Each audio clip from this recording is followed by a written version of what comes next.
La parole à Florent Sidbon. Oui,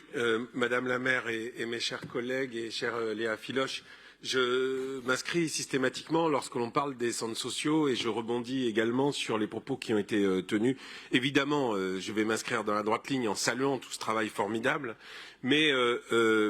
ma collègue Maya Akari disait que c'est souvent la première lumière allumée et la dernière éteinte dans un quartier. Ma collègue Camille Nager disait qu'on ne pouvait imaginer la catastrophe qui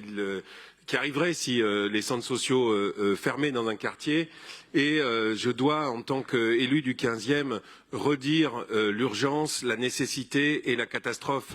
en tout cas en partie, qui est arrivée dans le 15e, dans le quartier Barg-Falguière, qui vient de passer, et ça n'est pas sans incidence, sans lien en quartier politique de la ville, puisqu'il manque,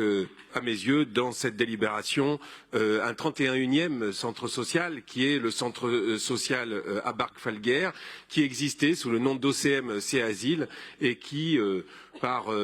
disons, je ne vais pas revenir sur tout l'historique, mais par des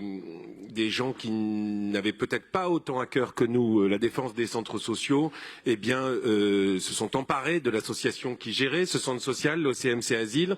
qui a dû fermer il y a 7 ans maintenant, ou 8 ans, si je ne me trompe pas. Et dans ce quartier, eh bien, il n'y a plus de centre social. Donc il n'y a plus la première lumière allumée et la dernière lumière allumée. C'est une catastrophe. Et ce quartier passe en politique de la ville. Et si on s'est réjoui bien souvent que conjointement d'ailleurs avec le maire du 15e, que ce quartier passe en politique de la ville parce qu'il en a besoin, comme le quartier des Périchots qui va également passer en quartier politique de la ville,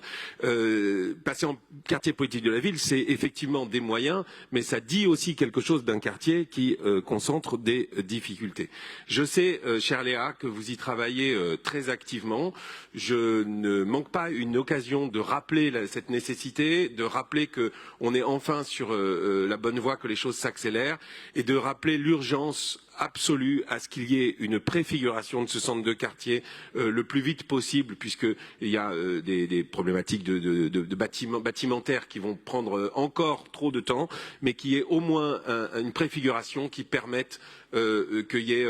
au moins un bout de lumière allumée dans ce quartier qui en a extrêmement besoin. Et nous nous battrons avec les élus de gauche de l'arrondissement du 15e et évidemment à vos côtés pour que ça arrive et que ça arrive le plus vite possible. Et quand même si c'était mon propos principal, je veux saluer évidemment les 2 structures qui heureusement existent dans le 15e, le foyer de Grenelle et le VS Ensemble aux frères voisins, qui d'ailleurs a été moteur dans la mobilisation pour aider les enfants à la rue dans le 15e, mais j'y reviendrai lors d'un vœu tout à l'heure. Merci.